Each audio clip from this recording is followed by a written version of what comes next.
¿Me lo querés presentar? Perfecto, señorita, porque ya está con nosotros en No Somos Lo Que Esperabas acá por el streaming del Informador, Juan Pablo Vergara, historiador del básquetbol riojano. ¿Cómo estás, Pablo? Buenas tardes. ¿Cómo está Martín? ¿Cómo está Ana? Un gusto poder venir aquí a hablar un poco de lo que es la historia del básquet. Así que bueno, agradecido por la invitación. Antes que nos vayamos al básquet, ¿cómo estamos post derrota mundialista? La verdad es que yo lo asimile bien en el sentido que con todo lo que venimos ganando en los últimos tiempos, todas las alegrías que nos dio Scaloni, yo creo que en ese punto eso hay que estar agradecido, ¿no? No siempre se sale campeón y subcampeón en 2 mundiales seguidos, claro. Por lo cual, yo creo que eso es lo que hay que valorar y bueno, esta generación, digamos, es la más importante que tuvo la historia de la selección argentina, así que qué reproche le podemos hacer, ¿no? Después de todo lo que logramos. Perfecto, Juan, perfecto. Bueno, contanos un poco la historia del básquetbol riojano, cómo creció el básquet en relación al pasado, cómo está hoy en el presente, ¿no? Y mira, el básquetbol en La Rioja data aproximadamente de 1925, son los registros más antiguos que yo pude encontrar, que están publicados en el libro del profesor Viñas, que hasta ahora el único libro que se escribió de la historia del básquetbol. Y bueno, prácticamente el año pasado cumplimos 100 años, digamos, prácticamente de la llegada del básquet a La Rioja. Y al día de hoy yo veo, un desarrollo muy grande, en el sentido que La Rioja a lo largo del tiempo ha mantenido un protagonismo y una continuidad en lo que es el básquetbol, sobre todo a nivel nacional. Ha sido siempre competitivo a nivel nacional en las diferentes categorías del básquetbol nacional, cosa que, por ejemplo, no es por decir ni por comparar, pero el fútbol por ahí no puede decir lo mismo, ¿viste? Claro. En cambio, el básquetbol siempre hemos tenido continuidad, siempre hemos tenido representación, ya sea en la máxima categoría que es la Liga Nacional o en las categorías de ascenso. Siempre hubo un equipo riojano a lo largo del tiempo representándonos, ya sea Facundo, San Martín, Amancay, Andino en su momento, Riachuelo. Siempre hubo equipos ahí, digamos, representando a la provincia, así que yo siempre digo que para mí el básquetbol, por una cuestión de continuidad en el tiempo, es el deporte más importante que tiene La Rioja de equipo, ¿no? Por la cuestión de la competitividad y la representatividad que siempre tuvo a nivel nacional, claro, en cuanto a la actividad, ¿no? Y en 1925 dijiste que arrancó, son los primeros registros que encontraste. Sí. ¿Cuáles eran los clubes que lograron, no sé si todavía hay alguno en la actualidad que desde ese momento exista, pero cuáles eran los primeros clubes que tuvo La Rioja en el básquet? Y mira, los primeros clubes son Riojano, que fue fundado en 1918, o sea, incluso antes de la creación de la Federación de Básquetbol, e Independiente, y de ahí viene Colegiales, que actualmente es el Club Unión, porque el Club Unión sale de la fusión de lo que es el club colegial con San Isidro y el Casi, que eran clubes de fútbol. Uh-huh. Bueno. ¿Cómo es la historia de la creación de esos clubes? Porque en el fútbol está mucho esto de, eran clubes que se fundaban por los vecinos, o por ejemplo, no sé, Andino se fundó por un grupo de médicos que trabajaban en el Hospital Regional de Andino, y ahí se formó el club. ¿Cuál es la cosa que tienen en común los clubes de básquet para que se formaran? Y yo creo que tiene que ver la cuestión de vecinal, porque uno, si ve por ahí lo que es la geografía de los clubes de básquetbol, son clubes que se ubican casi el 90% en el macrocentro. Entonces eran más o menos los vecinos de cada zona del centro, se agrupaban y fundaban los distintos clubes. Y por ejemplo, Colegial, que es uno de los pioneros, por ejemplo, es uno de los pioneros en fútbol también, surge de lo que es el Colegio Nacional. Uh-huh. Del Colegio Nacional se desprende la cuestión del fútbol y después del básquetbol. Y de ahí, como te digo, después con la fusión de distintos clubes se terminan fundando otros clubes, por ejemplo Unión o Facundo, que viene del Chacho, era el club del Chacho antes. ¿Y eran solo de básquet o tenían algunas otras actividades? No, era fútbol, básquet, gimnasia, me parece. Para las chicas. Y claro, ahí más o menos era todo, digamos. Bien. ¿Cómo te quería preguntar, Juan Pablo? ¿Cómo llega, digamos, en sí el básquet acá a la provincia de La Rioja, teniendo en cuenta si hoy somos una provincia que estamos muy lejos de la periferia, me imagino, en esos años? ¿Cómo llega, cómo se penetra en los riojanos el básquetbol, digamos, cuando ya estaba en otras provincias? O sea, ¿cómo se hace popular, me decís? Claro, más o menos. Y yo creo que tiene que ver mucho la cuestión del clima. Uno puede ser un factor ese, digamos. Y otro, creo que la importancia que le ha dado en cuanto a la competitividad, como te digo, en los últimos 30, 40 años más o menos, ha dado que el básquet ya tenga digamos, sus seguidores, su núcleo de gente. Y bueno, como te digo, el día de hoy, cuando compite en un equipo a nivel nacional, siempre tiene su gente que lo sigue. Claro. Bueno, de hecho, eso es una de las cosas que a mí me sorprendió cuando yo empecé a investigar la cuestión del básquet en los periódicos. La cobertura importante que le daban en los periódicos, ya sea en los años 60, 70, 80, siempre estaba casi a la par del fútbol.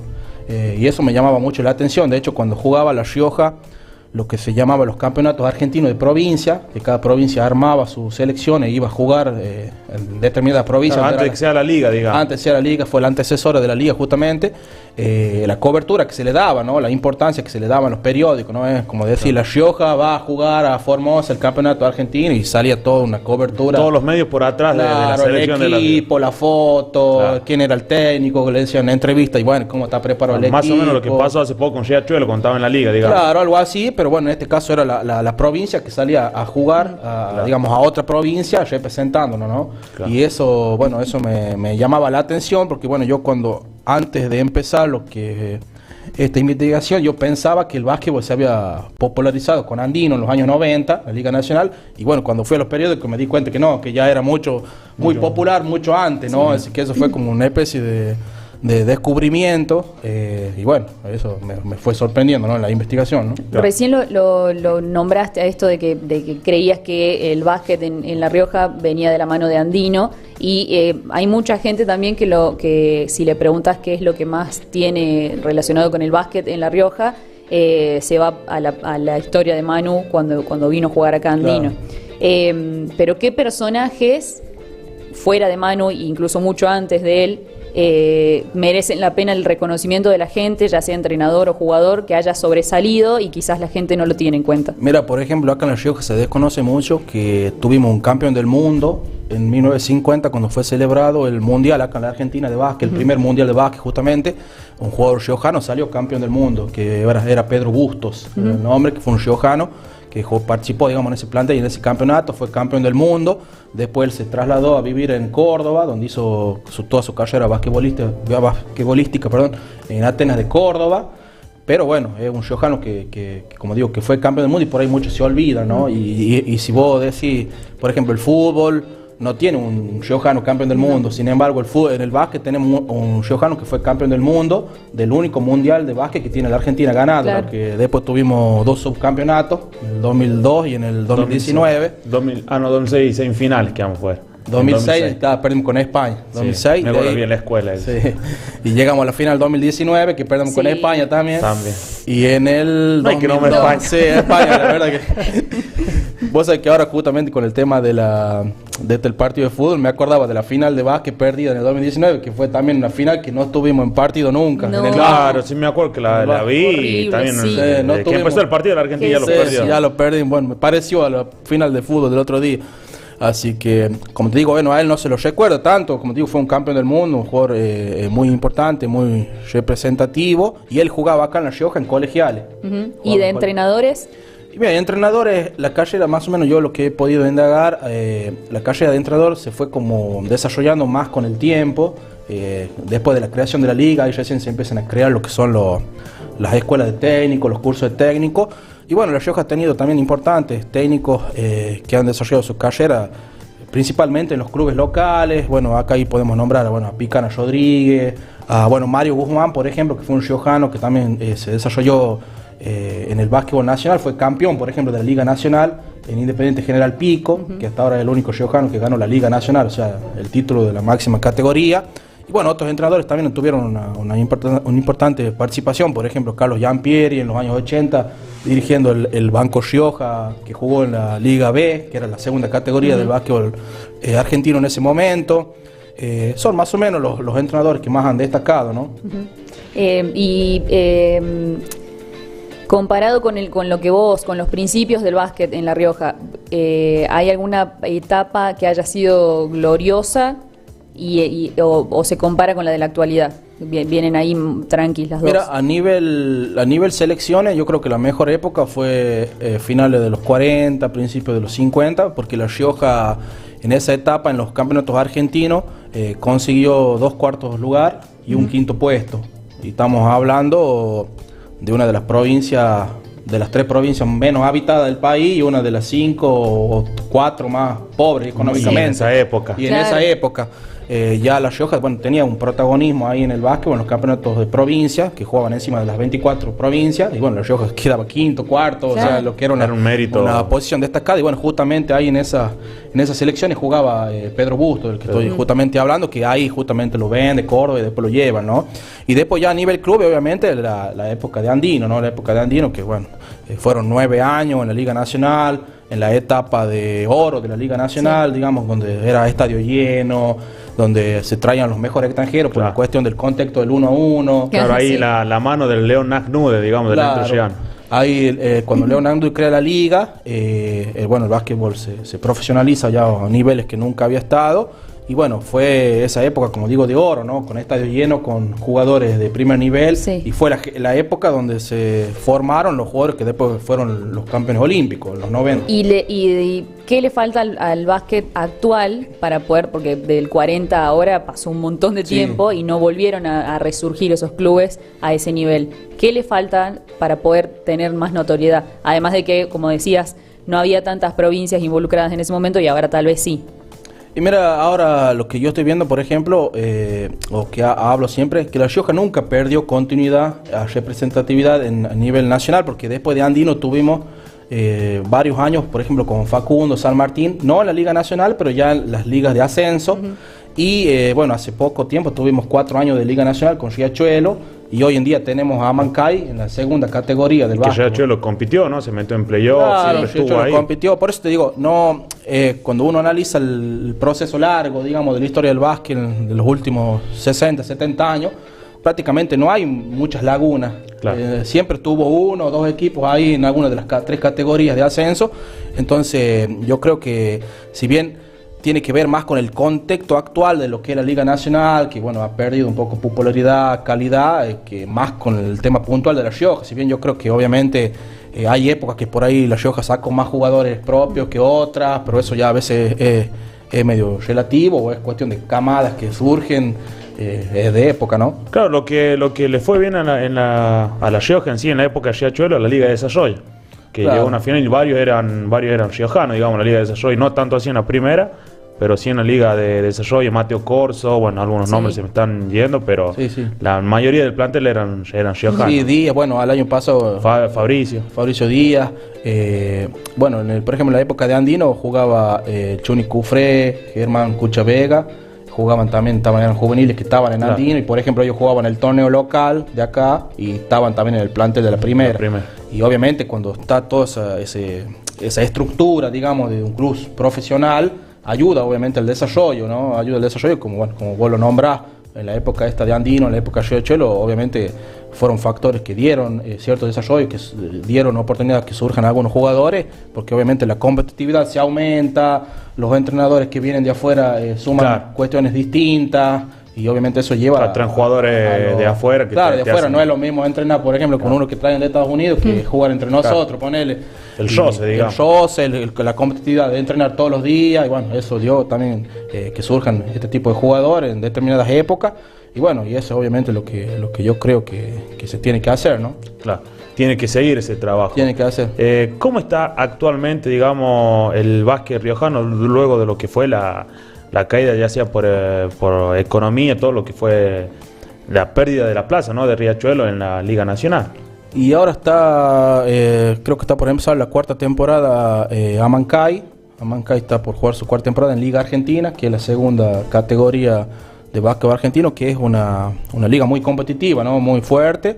Y bueno, Amancay las 4 temporadas que estuvo fue protagonista, si bien en la última quedó eliminado rápido, pero terminó primero en la regular, digamos. En la zona norte. Terminó primero, y bueno, como te digo, siempre La Rioja tiene 1 o 2 equipos siempre ahí compitiendo en alguna de las categorías. Y bueno, yo ahora en esta oportunidad tenemos solo a Amancay ahí, pero como te digo, siempre hay uno. Claro, y recordemos que La Rioja no perdió la categoría Riachuelo, digamos. fue por decisión económica, digamos, más que Claro. todo, no pierde la categoría. Sí. Tuvo que vender la plaza y bueno, pero son épocas, digamos, como la vendió Andino en su momento, después vino Riachuelo y porque no puede venir en unos años algún otro equipo, ¿no? ¿Hay algún dato o algo que algún hallazgo que hayas hecho, algún dato curioso o algún dato que te emocionó a lo largo de toda esta historia que investigaste? Y mira, por ejemplo, me llamó la atención, hablaba el otro día también, de cuando llegaron los tableros de vidrio de La Rioja, porque hasta el año 74 eran tableros de madera. Y bueno, el primer tablero de vidrio lo traen en 1974, cuando se celebra justamente el campeonato argentino de provincias aquí en La Rioja, en el Estadio Vargas. Bueno, Carlos Menem era el gobernador, y un poco Menem, para hacerse visible a nivel nacional, bueno, trajo el campeonato argentino acá, y bueno, por primera vez se trajo los tableros de vidrio. Así que bueno, eso un poco me llamó la atención, ¿no? Y después, por ejemplo, entrevisté hace un tiempo un hincha hoy, bueno, de un hombre que tiene hoy 90 años, fanático del club riojano.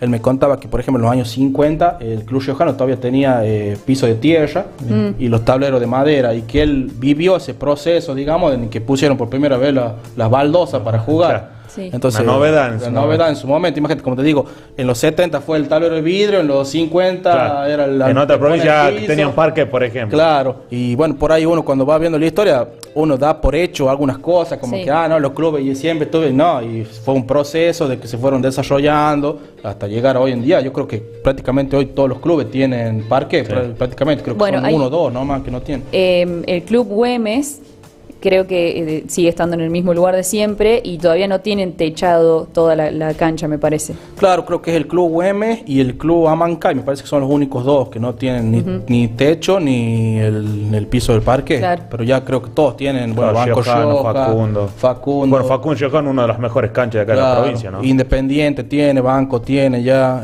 bueno, Unión tiene. Sí, prácticamente creo que ya están todos, por lo menos de lo que son los clubes históricos ya están Y todos. de las canchas, no sé si está bien lo que escuché, pero es cierto que la caldera no era de Facundo antes.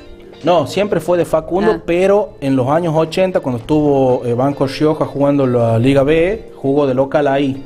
Jugó Bien. de local ahí, y de ahí, de hecho, algunos dicen, si bien yo no lo pude corroborar así con las fuentes de los periódicos, que el apodo de la Caldera Verde viene de la época que jugaba Banco. Mira. Que jugaba Banco, y bueno, desde esa época, bueno, jugó Se lo hizo Banco. quedar Facundo Claro. ahora. Claro, ahora ya el apodo quedó, digamos, pero supuestamente viene de la época de Banco. Claro, cuando Banco hacía de local ahí. ahora que lo dijiste, debe ser, no sé si hay muchos registros, porque dijiste que hasta lo que pudiste investigar, pero debe ser el trabajo de investigar, de historiador, esto de tratar de contactar gente que quizás cuando la encontraste ya no vive más, o hay mucha gente que, bueno, ya obviamente ya por la edad y por el tiempo que pasó, ya no vive. Pero ¿cómo es por dónde empezás para buscar un dato? Por ejemplo, en este caso del básquet. Mira, lo que hay hoy en día, tenemos una importante colección de la hemeroteca en el archivo histórico y en el archivo del diario El Independiente, que va, en el archivo histórico tenemos periódicos que van desde 1930 hasta el año 2000, y en el archivo del diario El Independiente va de 1960 a la actualidad. Esos periódicos, sobre todo lo que va de 1960 a hoy, están prácticamente completos, entonces vos podés seguir la crónica periodística de todos los eventos deportivos de la época. Si bien obviamente para ahondar en ciertos detalles tenés que hacer entrevistas o ese tipo de cuestiones, pero la cuestión por lo menos más pública, le llamemos, del deporte, se puede seguir ahí un rastreo. De hecho, ahí es donde yo pude armar hace un tiempo la lista de campeones de la historia del básquetbol local, que va, bueno, lo armé de 1960 hasta la actualidad, que bueno, hasta que yo no la armé, digamos, por decirlo, no se conocía. Claro. Que fue uno de los puntapiés de la curiosidad mía en torno a meterme en este tema.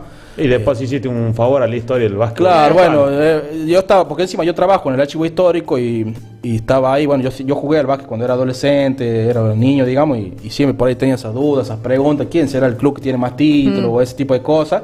Y como que nadie me sabía dar la respuesta, Claro. ¿viste? Y cuando yo entré a trabajar ahí en el archivo, digo, bueno, si yo no estoy acá y no hago esto, no lo va a hacer nadie. Tengo la facilidad. Y además probablemente mucha de la gente con la que te contactaste era la primera vez que alguien le preguntaba sobre eso. Claro, de hecho yo en ese momento contacté a algunos periodistas, bueno, ellos no sabían más o menos. Periodistas de la época, digamos.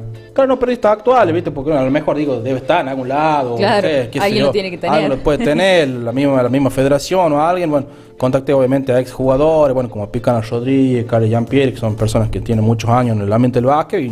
O sea, todos tenían en la memoria, digamos, de lo que ellos se acordaban, que sí, pero no había un registro esquematizado. Ellos jugaban, digamos. Claro, esquematizado de quién eran los campeones y qué sé yo. Y bueno, ahí yo cuando obviamente me puse a investigar, en algún punto fue un descubrimiento de muchas cosas, porque, por ejemplo, Independiente no sale campeón hace 25 años del torneo local. Sin embargo, por ejemplo, en la década del 70 ganó prácticamente todos los títulos. O sea, de los 10 títulos de la década ganó 8. Claro. Y en la totalidad de los títulos está tercero o segundo. Entonces vos, por ejemplo, decís, no, pero si Independiente no es un club grande. Claro. Pero cuando vas a ver la historia, pero mira si... Se mantiene. Claro, tiene un logro reconocido. Pablo, para ir cerrando, te voy a hacer una pregunta pica. ¿Sos hincha de algún equipo de básquet de acá de la ciudad? Ay, no sé si va a ser tan objetivo, pero bueno, te voy a hacer 2 preguntas picantes.